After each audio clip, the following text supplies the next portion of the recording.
What's up, guys? Welcome back to the channel. As always, I'm your co-host Donovan Quick, and today I'm going to be talking about a draft prospect that I think the Dolphins should heavily consider drafting at 21 overall. But before I get into who he is and why they should draft him, I know there's been a lot of discussion on Dolphins Twitter amongst who we should draft, what position we should draft. Should we go offense? Should we go defense? Should we go corner? Because we need some help there. Should we trust Cam Smith, Kendall Fuller, Kader Kohu, Nick Needham to fill the role of Xavier Howard? Or do we go maybe linebacker? We just signed Jordan Brooks to replace Jerome Baker, but is he the answer? We need help on the outside linebacker position because our two starters are going to be out until at least halfway through the season, maybe more. Should we go offensive line now that we lost, our starting center? I mean, he's still a free agent, but who knows what happens? He tore his ACL last year.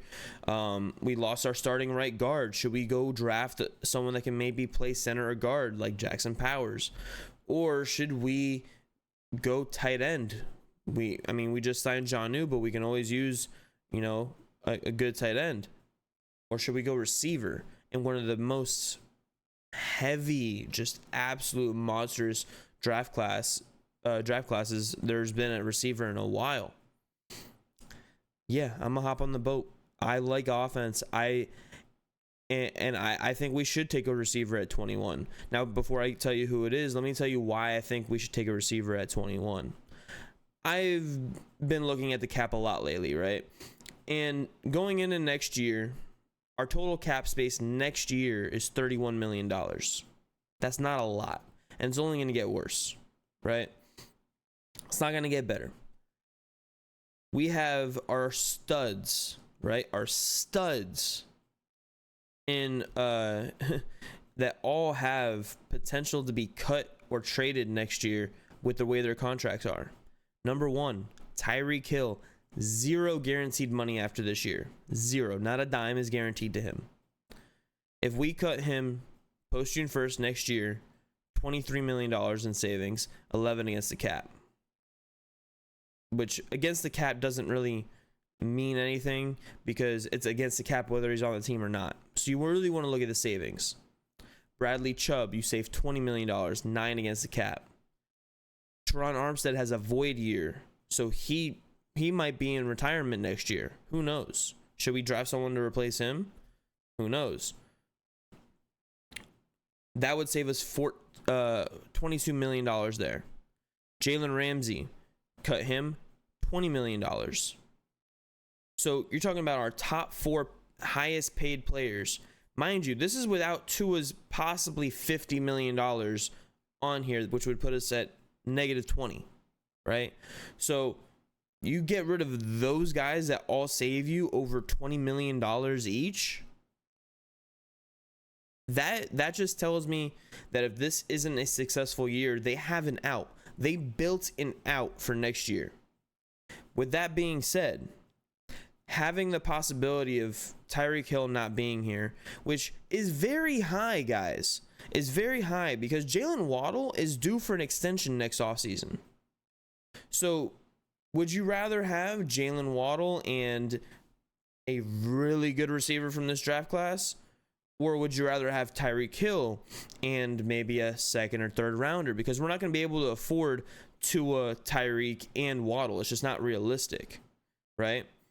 I'd rather pay Waddle because he's going to be cheaper than Tyreek Hill and then draft this young guy that's going to be a stud who you're going to have for 5 years and not have to pay him too much, right?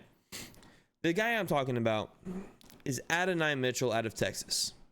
Now, Adonai Mitchell is probably one of the smoothest route runners. His release is so crisp. It's beautiful. He's able to get open in just small spaces. He's 6'4", which is one of my favorite things about him.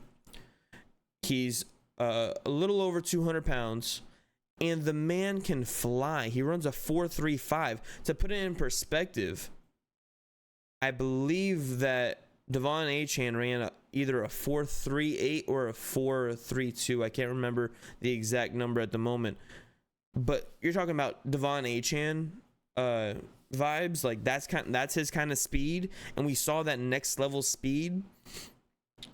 So you're talking about on this offense, we would have a guy that has smooth route running, great hands, by the way. If you watch him in the gauntlet in the combine, the gauntlet drill is like one of the only receiver drills that I actually pay attention to at the combine, because it tells you how confident these guys are in their speed and in their hands.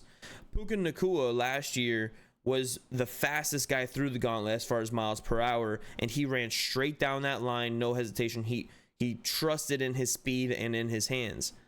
Adonai Mitchell was one of the best ones in that drill this past year, in my personal opinion. Now, I've been scouting him mostly because of Dynasty Fantasy Football, which puts me heavily into, the offensive side of the ball. But if you look at the math, he's going to come in. He's going to be the cheapest wide receiver that we possibly have besides Scrubs. He's going to be instantly our wide receiver 3. He's going to be there for 5 years with the 5th-year option. If he's there at 21, I'm taking him. He fits this offense so perfectly with his speed, with his route running ability. And then don't forget one of the biggest things, and I was talking about this since Gesicki left and Parker left, is that I want a big body receiver, because at the end of the game, I don't want to be throwing jump balls to Tyreek Hill. He's 5'8", 5'9". I know he's probably a little bit taller than that, but the dude is not tall. Yeah, he can jump, whatever. I don't want to throw jump balls to a guy that's below 6 foot, significantly below 6 foot. Even Waddle, he's 5'11". I don't want to be throwing jump balls to him either. I want a 6'4" guy that's big body that can go up and get a ball at the end of the game when we really need it. Box out the guy, make a 50-50 ball, a 70-30 ball. And look, Adonai Mitchell, he's not really known for that. But you're telling me you have all 3 of those guys on the field? Who the fuck are you going to stop? Who are you going to stop? Absolutely no one. Especially now that you have Achane there too. Look, teams were able to slow us down significantly at the end of the season. Good defenses were able to slow us down significantly at the end of the season, because they blitzed heavily, and then they were able to double cover both Waddle and Tyreek Hill, jam them at the line. Adonai Mitchell can't get jammed.